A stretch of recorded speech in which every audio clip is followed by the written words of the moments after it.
আসসালামু আলাইকুম। একটা বিশাল বড় ট্র্যাপ, একটা বিশাল বড় ষড়যন্ত্র সৃষ্টি করা হয়েছে এবং আমরা বুঝে না বুঝে কিন্তু এখানে পা দিচ্ছি।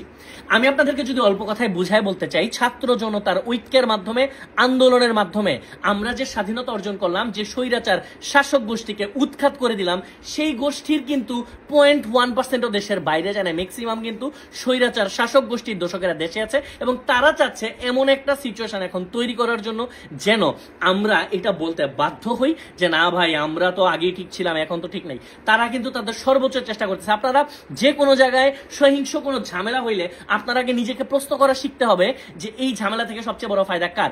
দেখেন, এই স্বৈরাচার শাসক গোষ্ঠী যেটা করতেছে, পরিকল্পিতভাবে, সুপরিকল্পিতভাবে মন্দিরগুলোতে হামলা করতেছে যেন আমার হিন্দু ভাই বোনরা রাস্তায় নেমে আসে এবং এই স্বৈরাচারের দোসররা যারা পলায় আছে তাদের যেন একটা পথ তৈরি হয় আমার হিন্দু ভাই বোনদের সাথে, ওরাও যেন রাস্তায় নেমে আসে এবং এটাকে বিতর্কিত করে আরো আন্দোলন করে আরো ঝামেলা সৃষ্টির মাধ্যমে যেন দেশটাকে বিশৃঙ্খল করে দেওয়া যায়। এবং এইটা তাদের একমাত্র উদ্দেশ্য। এই উদ্দেশ্যকে কোনোভাবেই সফল হতে দেওয়া যাবে না। দেখেন, শুধু বাংলাদেশ না, পৃথিবীর ইতিহাসে অনেক আগে থেকেই কোনো আন্দোলনকে, কোনো বিজয়কে যদি কেউ নষ্ট করতে চায় তাহলে হিন্দু মুসলিমদের মধ্যে চেষ্টা করা হয় একটা বিভাজন করার জন্য।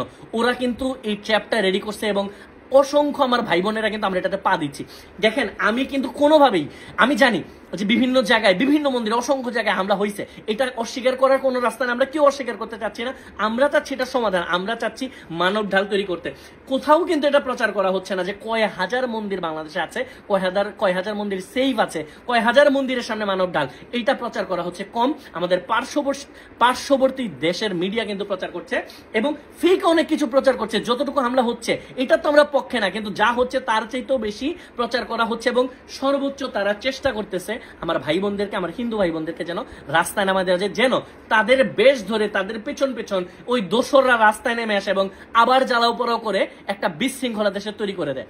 এটা কিন্তু কোনোভাবে হইতে দেওয়া যাবে না। দেখেন, ছোটবেলার কথা একটু মনে করেন। শুধু আমি না, আপনি যে ভিডিওটা দেখতেছেন, আমরা কিন্তু যখন ছোটবেলায় আমরা খেলার জন্য বা কোনো কাজে আমার বন্ধুদেরকে ডাক দিতাম, আমরা কিন্তু কখনোই বলতাম না যে আমার হিন্দু বন্ধুকে আসো তুমি খেলতে আসো বিকাল 4টায়, আমার মুসলিম বন্ধুকে আসো তুমি খেলতে আসো বিকাল 4টায়। আমরা কিন্তু এটা করতাম না। আমরা কিন্তু মানুষকে মানুষ, বন্ধুকে বন্ধু বলতাম। বাট আমাদেরকে এখন বলানো হচ্ছে কিছু শব্দ, যেমন হিন্দুদেরকে আলাদা করা হচ্ছে, মুসলিমদেরকে আলাদা করা হচ্ছে, সংখ্যালঘুদেরকে নাম বলানো হচ্ছে, আমাদের মুখ দিয়ে আলাদা করা হচ্ছে আপনাদের মনের মধ্যে একটা ঘৃণা সৃষ্টি করার জন্য, আমাদের মনের মধ্যে একটা ঘৃণা সৃষ্টি করার জন্য। এটা কিন্তু কোনোভাবে হইতে দেওয়া যাবে না। না আমরা মন্দির হামলার পক্ষে, না আমরা মসজিদ হামলার পক্ষে, না আমরা গির্জায় হামলার পক্ষে, না আমরা পাহাড়ে হামলার পক্ষে। দেখেন, আমরা যদি এখন মানে ডিভাইডেড হয়ে যাই তাহলে কিন্তু আমার শহীদ যে ভাইরা রাস্তায় রক্ত দিছে তাদের সাথে বেমানি করা হবে। আমি আপনাদেরকে একটা শব্দ বলি, এটার সাথে আপনারা অনেকেই পরিচিত হয়তো বা না, পেইড ক্যাম্পেইন। বাংলাদেশে যারা সুশীল, যারা শান্তিপ্রিয় মানুষ তারা এটা জানেন না। আমি এজ এন ইনফ্লুয়েন্সার আপনাদেরকে একটা উদাহরণ দিই। আমাদের ইনফ্লুয়েন্সার, আমার বলতে কথাটা মানে লজ্জা লাগছে যে আমাদের প্রমিনেন্ট দুইজন ইনফ্লুয়েন্সার যাদের নাম আপনারা চিনবেন, তাদের থেকে দুইজন কিন্তু বিট্রে করছে অনেকটা আমাদের সাথে। আমি জানি না তারা কি বিপদে পড়ে করছে না কি সিচুয়েশন, হোয়াটএভার, আমার জানার দরকার নেই। দেশের সাথে বিট্রে করছে, তারা করছে কি দেখেন, আমাকে এখানে একটা ট্র্যাপে ফেলতে চাইছিল। শুধু আমি না, আমার অনেককে, আমি জাস্ট আমাকে উদাহরণটা দিচ্ছি। 5 জুলাই প্রথম যখন আমি ছাত্রদের পক্ষে পোস্ট করি এবং আমি তারপর কবিতা লেখা শুরু করি, আমি যখন গান রেডি করা শুরু করি এবং আরো অনেক ইনফ্লুয়েন্সার, হয়তো কেউ আগে কেউ পরে, আস্তে ধীরে ছাত্রদের পক্ষে আসা শুরু করে, তখন থেকে স্বৈরাচাররা বুঝে গেছিল যে আমরা ইনফ্লুয়েন্সাররা একটা জনমত তৈরি করতে সক্ষম হব। সেই জন্য তারা চেষ্টা করছে কি আমাকে টার্গেট করে চা খাওয়ার কথা বলে একজন প্রমিনেন্ট সিনিয়র ইনফ্লুয়েন্সার, নাম বলে হয়তো সবাই চেনে, আমি নাম বলবো না, আমি কারো ক্ষতি চাই না ভাই, আমি শান্তি চাই। একজন প্রমিনেন্ট সিনিয়র ইনফ্লুয়েন্সার আমাকে চা খাওয়ার কথা বলে বাসার নিচে নামাইছে। আমি যাওয়ার পর দেখি উনি একা না, উনার সাথে একটা মাইক্রো আইন শৃঙ্খলা বাহিনীর লোকজন, এবং উনি বাসায় নিয়ে আমাকে এমন ভাবে কথা বলছে, উনি আমাকে বোঝানোর চেষ্টা করছে তাদের সাথে আর্মস আছে। এবং এখানে একটা এজেন্সি লোক ছিল যারা সরাসরি পিএম কে, মানে তৎক্ষণাৎ স্বৈরাচার শাসকের যে প্রধানমন্ত্রী ছিল তাদেরকে রিপোর্ট করে। আমি বোঝানোর চেষ্টা করছি, একটু বুঝেন, ভালোভাবে চিন্তা করেন। পেইড ক্যাম্পেটা ছিল এরকম, এমন কিছু কথা আমাদের মুখ দিয়ে বলাতে চেয়েছিল যেন আমরা এই যে বিভিন্ন জায়গায় হামলাগুলো হচ্ছে আমরা যেন বলি যেগুলো বিএনপি করতেছে, এগুলো জামাত করতেছে, শিবির করতেছে বলে জনগণের মধ্যে একটা দলকে আমরা ভাগ করে দিই এবং ছাত্রদেরকে যেন বাসায় যেতে বলি, ঘরে ফিরে যেতে বলি। ছাত্রদের প্রতি যে অবিচার হচ্ছে সেইটা না বলে যেন ছাত্রদেরকে ঘরে যেতে বলি। এইটার মাধ্যমে তারা চাইছিল বাংলাদেশের সাথে যেন আমরা বিট্রে করি। এবং শুধু আমি একা না, আমাকে 5 জনের লিস্ট চাইছিল যে এই 5 জনকে তাসরিফ তুমি ম্যানেজ করো। আমি যদি অস্বীকার করতাম, আমি যদি মানা করতাম ইনস্ট্যান্ট, দেখেন সিচুয়েশনটা বুঝেন, বাংলা সিনেমার নায়কের মতো ভীষমাইক বললাম আমার 5 জন চলে গেল উড়ে, এটা হবে না। আমাকে যদি তখন আমি অস্বীকার করতাম, আমাকে নিয়ে যায় মাইক্রো দিয়ে নিয়ে যায়, যদি অফিসের মধ্যে বসায় রেখে আমার কাছ থেকে ফোন নিয়ে আমার পেজের অ্যাক্সেস নিয়ে ভিডিও করে ভিডিও আপলোড করতো, আপনারা কিন্তু বুঝতেন না, ভুল বুঝতেন। এবং এই সরকার চাচ্ছে যেভাবেই হোক, মানে উৎখাত রাগ পর্যন্ত চাইছে আমাদেরকে বিতর্কিত যেভাবেই হোক করে দেওয়ার জন্য, যেন আমরা যেন কোনো জনমত তৈরি করতে না পারি। এটার একটা উদাহরণ দিব একদম লাস্টের দিকে। দেখেন একটা স্বৈরাচার সরকার পতনের ঠিক একদিন না 2 দিন আগে যখন এক দফা দাবি নিয়ে আমরা কথা বলতেছি, তখন একটা প্রোপাগান্ডা ছড়ানো হয়েছে যে আমরা এতদিন এটার পক্ষে ছিলাম, এখন আমরা এটার পক্ষে নেই। এটা কিন্তু আমরা কেউ পোস্ট করি নাই, এটা কিন্তু ভিত্তিহীন, বাট এটাও ছিল একটা পেইড ক্যাম্পেইন। এবং ওই পেইড ক্যাম্পেইনের আমি লেখাটার কথা তো বললাম যে এইভাবে করে পেইড ক্যাম্পেইন গুলো হয়। আমি তখন কি করছি, কি সিচুয়েশনটা এইভাবে ডিল করছি, আমি বলছি আচ্ছা ভাই ঠিক আছে আমি দেখতেছি, বলে আমি নাম বলে দিই আমরা কারা কারা দেশের জন্য আমরা সবাই ঘর বাড়ি ছেড়ে দিয়েছিলাম। আমি ওই মিটিং করছিলাম হচ্ছে, আমি ওরা যখন আমার কাছে আসলাম বলছে আচ্ছা ভাই ঠিক আছে আমি দেখতেছি, কারণ আমার কাছে এখন যদি আমি ধরা খাই আমি মানুষের জন্য একটা কথা বলতে পারবো না। আমি জেলে থাকলে, আমি আয়না ঘরে থাকলে ভাই আমি কি কথা বলতে পারবো, কার জন্য কথা বলতে পারবো, কিছুই পারবো না। সো আমি মিটিং করছিলাম হচ্ছে আরএস ফাহিম, লেজিট বান্দার যে ম্যানেজার আইমান, নিয়ন এনন, আমরা 4-5 আমরা বসছিলাম। আমরা বসে বলছিলাম এই সিচুয়েশন, আমরা ডিসিশন নিছিলাম আমরা কেউ বাসায় থাকবো না, আমরা প্রয়োজনে পালায় যাবো, তারপরও দেশের সাথে ছাত্রদের সাথে ছাত্রদের রক্তের সাথে আমরা বেইমানি করবো না। আমরা আমাদের সিচুয়েশন দেখেন আমাদের কি হয়েছে আমরা জানি। আমার আম্মু একটা রাত ঘুমাইতে পারেনি, আমি একটা রাতও বাসায় থাকতে পারিনি, বাসা ছেড়ে দিছি। ফারাবি ভাইও পর্যন্ত জানেন, ফারাবি ভাইকে অনেক কিছু বলছিলাম যে সাংবাদিক বড় ভাই, আমরা বাসা ছেড়ে দিছি। এবং আমি দেখেন এটা বলতেছি না যে আমি বাসা, মানে আমার বাসা নিচে কিন্তু লোক লাগা রাখছিল, সো আমি বাসা ছেড়ে দিছি, আমরা কি হয়েছে এটা ভাই কিছুই না। আমি আপনাদেরকে পেইড ক্যাম্পেইন বোঝানোর চেষ্টা করতেছি। আমাদের মানে যেসব ছাত্ররা, আমার যে ছাত্র ভাইরা রাস্তায় বুক পেতে দিছে অস্ত্রের সামনে, তাদের তুলনায় আমাদের গুলো কিছুই না, আমরা জিরোর চেয়ে আরো নিচে। সো আমি এখানে আমাদের সাফাই গাইতেছি না, আমি বলতেছি এইরকম সিচুয়েশন হয়েছিল, পেইড প্রমোশন হয়। এবং একটা পেইড প্রমোশন হচ্ছে ওই যে স্বাধীনতার কি এতদিন এগুলোর পক্ষে ছিলাম এখন পক্ষে নেই। আপনারা যারা এগুলো পোস্ট করছেন আপনারা অনেকে জানেন না যে এইটাও একটা পেইড ক্যাম্পেইন।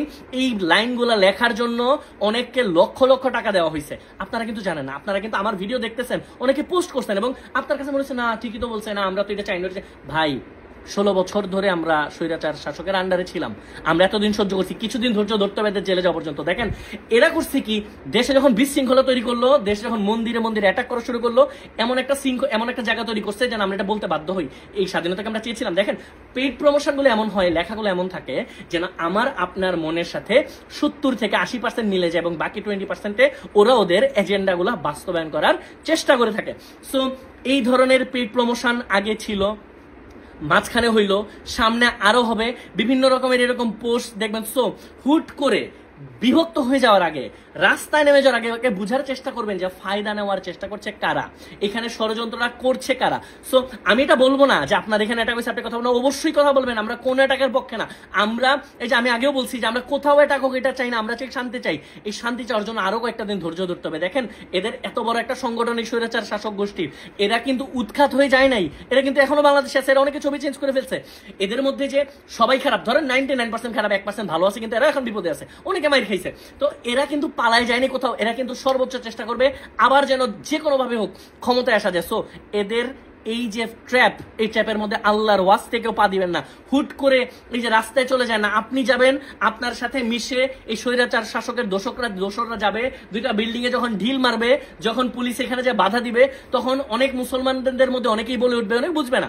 আবার অনেকে পেইড ক্যাম্পেইন, ওই যে ওদের মধ্যেই মুসলমান, যেমন দেখেন হিন্দু মুসলিম তো আওয়ামী লীগে আছে, ছাত্রলীগে আছে, যুবলীগে আছে, সব জায়গাতেই আছে। তো এদের মধ্যে অনেকে আবার বলে উঠবে কি যে এই হিন্দুরা এখানে এখন এই বিল্ডিং ঘরে অ্যাটাক করতেছে, এটা আমরা মানি না, এই না সে না। এরা চাচ্ছে হচ্ছে একটা বিভাজন। সো এই বিভাজন যেন কোনোভাবেই না হয়, চোখ কান খোলা রাখবেন, সতর্ক থাকবেন। এবং আমি হাইলি রিকোয়েস্ট করব আমার হিন্দু ভাই বোন যারা আছেন, দেখেন আমরা কিন্তু কখনো কোনোদিন আলাদা করে আমার কোনো ভিডিওতে দেখবেন না যে কোনো বন্যায় কাজ করছে, কোথাও কাজ করার সময় বলছি যে ভাই হিন্দু ভাই বোন হেল্প করেন, মুসলিম, আমি বলছি আমরা ভাই বোন। সো আমার ভাই বোনদেরকে বলবো আপনারা আওয়াজ তোলেন, আপনারা কথা বলেন।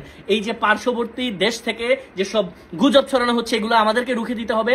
আমার হিন্দু ভাই বোনদের কথা বলাটা এখন আরো বেশি জরুরি। হিন্দু যারা নেতৃত্বে আছেন আপনারা কথা বলেন যে কিভাবে করে এরা ম্যানিপুলেট করার ট্রাই করতেছে, চেষ্টা করতেছে আপনাদেরকে রাস্তায় নামানোর মাধ্যমে যেন এটা হয়। দেখেন রাস্তায় নামা অপরাধ না, আপনার রাস্তায় নামতে পারেন, কিন্তু এটা মাথায় রেখেন আপনাদের এখানে কাউকে জায়গা দিয়ে না আল্লাহর ওয়াস্তে। এই দোসরদেরকে, এই দোসররা কিন্তু আপনাদের মাথায় কাঁঠাল রেখে লবণ দিয়ে খাওয়ার চেষ্টা করতেছে। সো চোখ কান সতর্ক রাখেন, খোলা রাখেন। শুধু 14 তারিখ না, শুধু 15ই অগস্ট না, এরা কিন্তু সামনেও চেষ্টা করতেছে, এরা করতেই থাকবে। কোন রকম ভাবে এদেরকে প্রশ্রয় দেওয়া যাবে না। এবং যত রকম অন্যায় হয়েছে বাংলাদেশের সমস্ত অন্যায়ের বিচার হবে ইনশাল্লাহ। এদেরকে জেলে যেতেই হবে।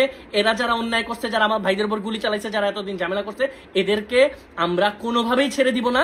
আমরা আইন নিজের হাতে তুলে নিব না। বাট মাত্র এই যে পুলিশও এখন, পুলিশ প্রশাসন এখন আবার আসতেছে সামনে, আর্মিও খুব ভালো কাজ করতেছে। আর্মি ছাড়া তো এই স্বাধীনতা অর্জন করা সম্ভব ছিল না। সো আমরা এদেরকে আইনের মাধ্যমে এদেরকে বিচারের আওতায় নিয়ে আসবো ইনশাল্লাহ। কোনো রকম ভাবে এই স্বৈরাচার শাসকদের প্রভাবে প্রভাবিত হবেন না। চোখ কান খোলা রাখেন। ইনশাল্লাহ আমরা এত কষ্ট করে আমাদের এই একটা স্বাধীনতা আমরা অর্জন করছি, আমরা এটাকে রক্ষা করবো ইনশাল্লাহ। সবাই ভালো থাকেন, সুস্থ থাকেন। আসসালামু আলাইকুম।